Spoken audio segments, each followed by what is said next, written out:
ఎరుకయే నీ ఆత్మ సహజ స్థితి, నిశ్చల మౌన స్థితి.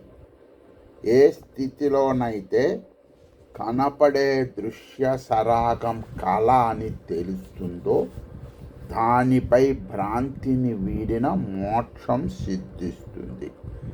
ఎలా భ్రాంతిని వీడాలంటే, ఎండమావిలో కనపడే జలంగా భావించక సూర్యకిరణాలుగా భావించినట్లు కనపడే రూపనామాలు నా చైతన్య కిరణాలే అని భావించాలి. అది ఎట్లాగంటే,